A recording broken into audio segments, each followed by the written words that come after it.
ایرانی students Tehran میں American embassy پر قبضہ کر لیتے ہیں۔ کہا جاتا ہے کہ ایران میں $1 کی قیمت 10 لاکھ ریال تک پہنچ چکا ہے، جہاں اب تک 45 سے زیادہ لوگ مارے جا چکے ہیں۔ اگر ایرانین سیکیورٹی فورسز پروٹیسٹرز پر اسی طرح تشدد کرتے رہے تو امریکہ ایران پر حملہ بھی کر سکتا ہے۔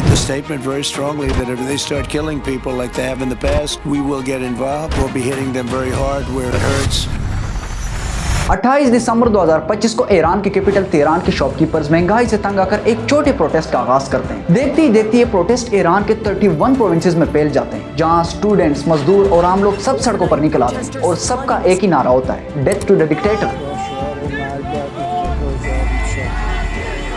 یعنی ڈائریکٹلی ایران کے سپریم لیڈر آیت اللہ علی خامنئی کی موت کی ڈیمانڈ کی جاتی ہے۔ No mullahs rule in Iran, mullahs must leave Iran جیسے نعرے لگتے ہیں۔ کچھ جگہوں پر تو پرانے سسٹم یعنی بادشاہی نظام کی ڈیمانڈ کی جاتی ہے، جو آج سے 47 سال پہلے ایران میں نافذ تھا۔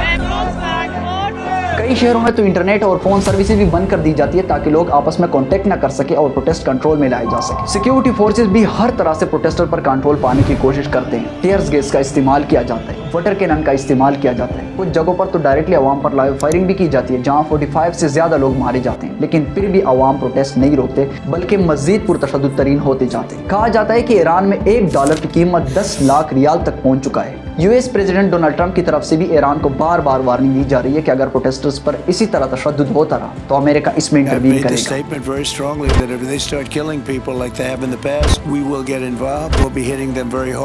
اور سوال یہ پیدا ہوتا ہے کہ آخر ایران ان حالات تک پہنچا کیسے، جو کسی دور میں مڈل ایسٹ کا سب سے ڈیولپنگ کنٹری مانا جاتا ہے؟ کیا ایرانی لوگ واقعی میں انفلیشن کے مارے ہیں، یا اس کے پیچھے کوئی بیرونی طاقتیں بھی انوالو ہیں؟ اس کا جواب اس سے کئی گنا گہرا ہے۔ آئیے سمجھتے ہیں آج کی اس ویڈیو میں۔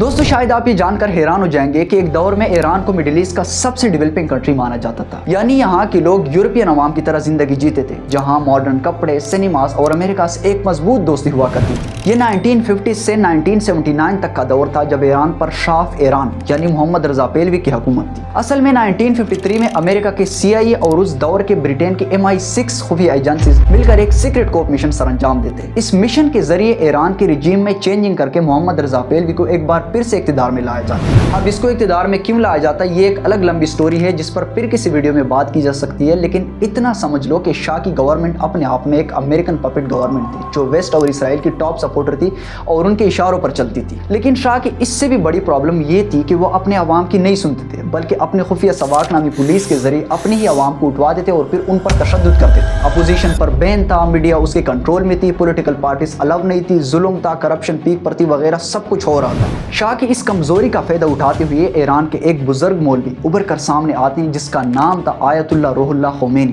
جو اس وقت فرانس میں ایگزائلڈ تھے۔ روح اللہ خمینی اپنی اسلامک آئیڈیولوجی کی وجہ سے اپنے عوام میں بے حد مشہور تھے، اس لیے وہ اپنے عوام کو speeches, radio broadcast, letters اور انٹرویوز کے ذریعے اپنے ساتھ ملاتے ہیں اور کہتے ہیں اسلام کے بغیر کوئی جسٹس نہیں ہو سکتا۔ یعنی صرف اور صرف سالوشن یہی ہے کہ ایران میں شاہ کی حکومت کا خاتمہ کیا جائے اور ایک نئی اسلامی حکومت قائم کی جائے۔ اس کے ان سلوگن سے عوام اتنی امپریس ہو جاتے ہیں کہ بے شمار تعداد میں شاہ آف ایران کے خلاف عوام سڑکوں پر نکل آتے ہیں، سٹرائکس ہوتی ہے، پروٹیسٹ ہوتے ہیں، اسٹوڈنٹ سے لے کر ریلیجیس اسکالرز تک سب اسٹریٹ موومنٹس چلاتے ہیں۔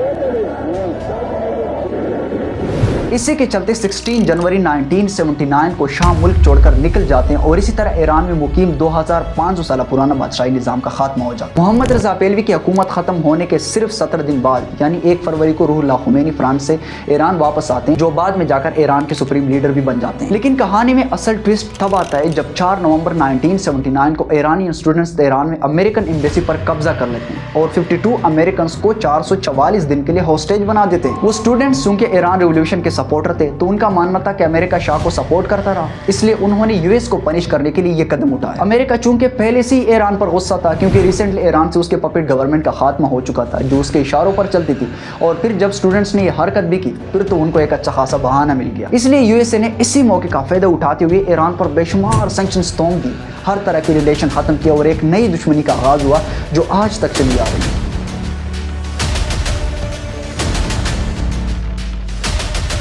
اب ایران جو پہلے بے شمار سینکشن سے گرا ہوا تھا، وہاں 22 سپٹمبر 1980 کو عراق زمینی اور فضائی دونوں محاذوں سے ایران پر حملہ کر دیتا ہے۔ یہ فل سکیل وار 8 سال تک لگاتار چلتی ہے، اپروکسیمیٹلی 10 سے 20 لاکھ کیجوالٹیز ہوتی ہیں، اور فائنلی 20 اگست 1980 کو 8 سال کی اس لمبی جنگ کے بعد دونوں کے بیچ سیز فائر ہوتا ہے۔ لیکن حیرانی کی بات یہ ہوتی ہے کہ 8 سال کی اس لمبی جنگ کے بعد بھی کوئی ونر ڈکلیئر نہیں ہوتا، بلکہ ایران کی اکانومی مزید گھٹنوں پر آ جاتی ہے۔ روح اللہ خمینی بھی 10 سال تک ایران کے سپریم لیڈر کی حیثیت سے کمان سنبھالے رہتے ہیں، لیکن 3 جون 1989 کو لمبی بیماری کے باعث انتقال کر جاتے ہیں، اور اس سے کہ اگلے دن 4 جون کو اس وقت ایران کے پریزیڈنٹ آیت اللہ علی خامنئی سپریم لیڈر کا عہدہ سنبھال لیتے ہیں، جو آج تک سنبھالے ہوئے ہیں، اور بس پچھلے 37 سالوں سے یہی شخص امریکہ سے برداشت نہیں ہو رہا۔ اصل میں آیت اللہ علی خامنئی ایک اسلامک سوچ کے مالک ہیں، جو زیادہ تر ویسٹرن سسٹم کی بجائے اسلامک آئیڈیالوجی کو ترجیح دیتے ہیں، اور اس کی یہ چیز امریکہ کو پسند نہیں۔ صلی علی محمد و آلہ الطاہرین، اللہ اکبر واشہد ان محمدا عبدہ۔ دوستو آپ جانتے ہیں پوری دنیا کا اقتصاد یو ایس اے نے اپنی مٹھی میں لے رکھا ہے۔ یونائٹڈ نیشنز، یورپی یونین، بینکنگ سسٹم سب اس کے کنٹرول میں ہے۔ کسی بھی ملک کو اقتصادی طور پر کمزور کرنا، اس کے رجیم میں چینجنگ کر کے اپنی مرضی کا پپٹ بٹھا دینا اس کے بائیں ہاتھ کا کھیل ہے۔ اس لیے پچھلے 47 سالوں سے اس نے ایران پر 4 فیسز میں بے شمار سینکشنز لگائے ہیں، جس کی وجہ سے آج ایران کی یہ سچویشنز ہیں۔ پہلی بار 1989 میں، جس کی بات میں نے کچھ دیر پہلے آپ سے کیا، اور دوسری بار 1995 میں، جب ایران نے اپنا oil and gas sector foreign investment کے لیے اوپن کرنا شروع کر دیا۔ یہ چیز امریکہ کو پسند نہیں آئی، کیونکہ امریکہ کو لگ رہا تھا کہ اگر فورن کمپنیز اسی طرح ایران کے آئل اینڈ گیس میں انویسٹ کرنے لگی تو ایران تو مڈل ایسٹ میں اور زیادہ سٹرانگ ہو جائے گا۔ اس لیے اس دور کے امریکن پریزیڈنٹ بل کلنٹن نے ایگزیکٹو آرڈر سائن کیے اور امریکن کمپنیز پلس باقی فورن کمپنیز کو بھی ایران کے آئل اینڈ گیس سیکٹر میں انویسٹ کرنے سے ہی روک دیا۔ تیسری بار 2010 سے 2013 تک کے ان 3 سالوں میں ایک بار پھر سے ایران پر سخت سینکشنز لگائے گئے۔ یہ سینکشنز پہلے کے مقابلے میں کئی گنا سخت ہیں، کیونکہ اس بار امریکہ نے ایران کے سینٹرل بینک کو ٹارگٹ کیا اور اس کے آئل امپورٹس پر بھی بین لگا دیا۔ اس فیز کے تیسرے سال 2013 میں پریشر کے بعد نیگوسیشن شروع ہوتی ہیں، اور اس کے 2 سال بعد یعنی 14 جولائی 2015 کو ایک پراپر نیوکلیئر ڈیل سائن ہوتی ہے، جس کا نام تھا joint comprehensive plan of action یعنی JCPOA۔ اس ڈیل کے تحت ایران اپنی یورینیم انریچمنٹ کو لمٹ میں رکھے گا۔ دوسری چیز، ایران انٹرنیشنل ایٹامک انرجی یعنی IAEA کو اپنے نیوکلیئر فیسلٹیز کی انسپیکشن کرنے دے گا، اور بدلے میں اس کے اوپر سے کچھ انٹرنیشنل سینکشنز جو ہے وہ ہٹا دی جائیں گے۔ اس ڈیل سے ایران کی اکانومی ایک بار پھر سے بہتری کی طرف جانے لگی، لیکن پھر آتا ہے سال 2018 جہاں ایک بار پھر سے امریکہ اس ڈیل سے ودرا کر جاتا ہے۔ United States will be withdrawing from the Joint Comprehensive Plan of Action and will begin reinstating US sanctions. Donald Trump نے کہا جس ڈیل کے تحت ایران کو جن چیزوں سے منع کیا جا رہا ہے، ایران تو انہی چیزوں کے اوپر کام کر رہا ہے، یعنی ایک نیوکلیئر ٹیکنالوجی اور دوسرا میزائل پروگرام۔ یہ ڈیل ان کو روک ہی نہیں رہی، اس لیے یہ ڈیل ایران کو زیادہ فائدہ دیتا ہے اور امریکن سیکیورٹی کو پروٹیکٹ نہیں This کرتا۔ agreement was known as the Joint Comprehensive Plan of Action, or JCPOA. The fact is, this was a horrible, one-sided deal that should have never, ever been made. It didn't bring calm, it didn't bring peace, and it never will. اور اسی طرح U S A Iran کے اوپر وہ سارے sanctions دوبارہ لگاتا ہے جو 2015 میں اس سے لفٹ کیے گئے تھے۔ ان تمام سینکشنز سے ریزلٹ یہ نکلا کہ Iran practically American economic system سے کٹ آف ہو گیا، اکانومی مزید سلو ہونے لگی، فارن انویسٹمنٹ کم ہو گئی، کرنسی پریشر میں آ گئی، اور آئل سیکٹر پرانی ٹیکنالوجیز پر چلنے لگا۔ اس کے علاوہ یورپ نے بھی ایرانین کمپنیز کے ایسٹس کو بلاک کرنا شروع کر دیا، اور اسی طرح ریال پوری طرح کولیپس ہو گیا، مہنگائی بڑھ گئی، کھانا، میڈیسنز، بیسک چیزیں بہت زیادہ مہنگی ہو گئی۔ اب ریسنٹ سچویشن کی بات کریں تو 28 دسمبر 2025 کو ایران کے کیپٹل تہران سے شروع ہونے والے پروٹیسٹ اب ایران کے 31 پروونسز تک پھیل چکے ہیں، جہاں اسٹوڈنٹس، مزدور اور مختلف طبقوں کے لوگ سڑکوں پر آ چکے ہیں۔ یہ سب ایک ہی ڈیمانڈ کر رہے ہیں، اب ہمیں ایران میں مزید اسلامک ریپبلک گورنمنٹ نہیں چاہیے۔ کئی جگہوں پر تو وہی پرانی بادشاہی نظام یعنی ایگزائلڈ شاہ کے بیٹے رضا پہلوی کو واپس لانے کی ڈیمانڈ کی جا رہی ہے۔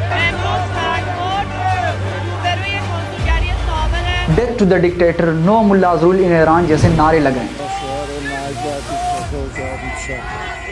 سیکیورٹی فورسز اور گورنمنٹ بھی ہر طرح سے پروٹیسٹر پر کنٹرول پانے کی کوشش کر رہے ہیں۔ واٹر کینن، ٹیئر گیس کا استعمال کیا جا رہا ہے، کچھ جگہوں پر تو ڈائریکٹ عوام پر لائیو فائرنگ بھی کی گئی ہے، جہاں اب تک 45 سے زیادہ لوگ مارے جا چکے ہیں۔ کئی شہروں میں انٹرنیٹ اور فون سروسز بھی بند کر دی گئی ہیں تاکہ لوگ آپس میں کانٹیکٹ نہ کر سکے اور پروٹیسٹ کو کنٹرول میں لائے جا سکے۔ دوسری طرف عوام بھی کوئی کسر نہیں چھوڑ رہی، کیونکہ فارس نیوز ایجنسی کے مطابق لوڈگان میں کچھ پروٹیسٹرز نے حکومتی عمارتوں، بینکس اور آفیسز پر پتھراؤ کیا۔ اصل میں دوستو 28 دسمبر 2025 کے دن ایرانی ریال گر کر 1.45 ملین ریال ہو گیا، یعنی صرف $1 قیمت ایران میں اس وقت لگ بھگ 1 ملین ایرانی ریال کے برابر ہے، جو کہ پاکستان میں صرف 280 اور انڈیا میں 90 روپے کے برابر ہے۔ یہ صرف پچھلے 6 مہینے میں 56% کمی ہے۔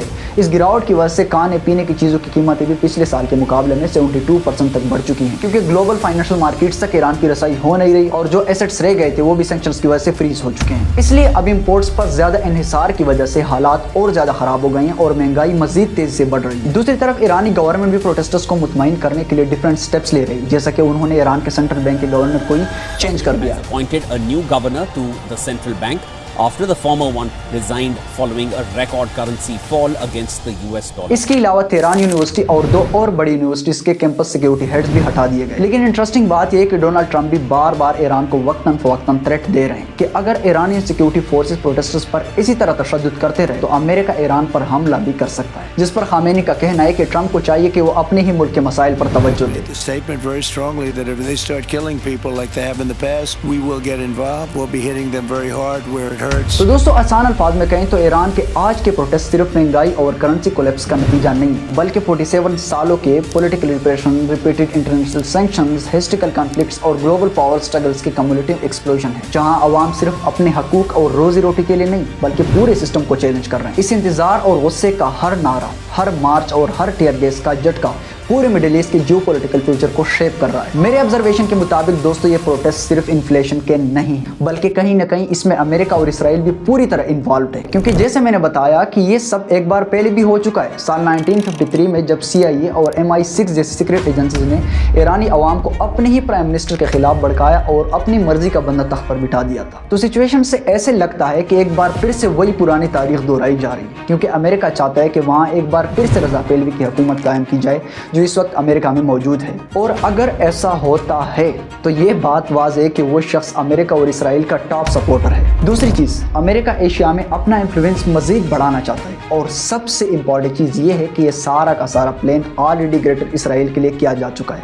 کیونکہ جب شاہ کی گورنمنٹ آئے گی تو ایران کی طرف سے حماس اور حزب اللہ جیسی تنظیموں کے لیے فنڈنگ جو ہے وہ رک جائے گی اور پھر آہستہ آہستہ یہ تنظیمیں ختم ہو جائیں گی، جس کے بعد اسرائیل کے لیے غزہ اور نیبر کنٹریز کو ٹیک اوور کرنا آسان ہو جائے گا۔ اس کے علاوہ امریکہ ہمیشہ کہتا آیا ہے کہ ہم دنیا کو ایران کے خطروں سے بچا رہے ہیں کیونکہ یہ ریجنل انسٹیبلٹی کا سورس اور ٹیررزم کا سپانسر ہے، لیکن کوئی اس سے کہے کہ بھائی آپ نے جو وینزویلا، افغانستان، سیریا اور عراق میں کیا وہاں کیا آپ پول لگانے گئے تھے؟ اس کے علاوہ بھی نہ جانے امریکہ کن کن ملکوں میں پراکسی وارز کروا رہے ہیں۔ دوسری چیز وہ یہ بھی کہتا رہتا ہے کہ ہم ایران پر اس لیے سینکشنز لگا رہے ہیں کیونکہ وہ نیوکلیئر ٹیکنالوجی کی طرف بڑھتا ہوا ملک ہے اور وہ ماس ڈسٹرکشن آف ویپن حاصل کرنا چاہتا ہے۔ تو بھائی یہ تو آپ آئل کی خاطر عراق میں ملٹری انٹرونشن کے بعد بھی بول رہے تھے۔ I take the threat very seriously. I take the fact that he develops weapons of mass destruction very seriously. اس کے علاوہ آپ نے خود جو 3500 کے قریب وار ہیڈز رکھے ہیں، اس سے کیا تم دنیا کو امن کا پیغام دے رہے ہیں؟ کیونکہ اس وقت جو امریکہ کی حرکتیں ہیں صاف پتہ چل رہا ہے کہ ایک بار پھر سے دنیا کو ورلڈ وار 3 کے دہانے پر لا رہا ہے۔ آئی ہوپ آپ کو آج کی ہماری انفارمیٹیو ڈاکومنٹری پسند آئی ہوگی، لیکن اینڈ میں آپ سے سوال یہ ہے کہ آپ کی کیا رائے ہے ان سچویشنز کے بارے میں؟ کمنٹ سیکشن میں آپ اپنی رائے کا اظہار کر سکتے ہیں۔ ملتے ہیں پھر کسی نئی ڈاکومنٹری میں، تب تک کے لیے اللہ حافظ۔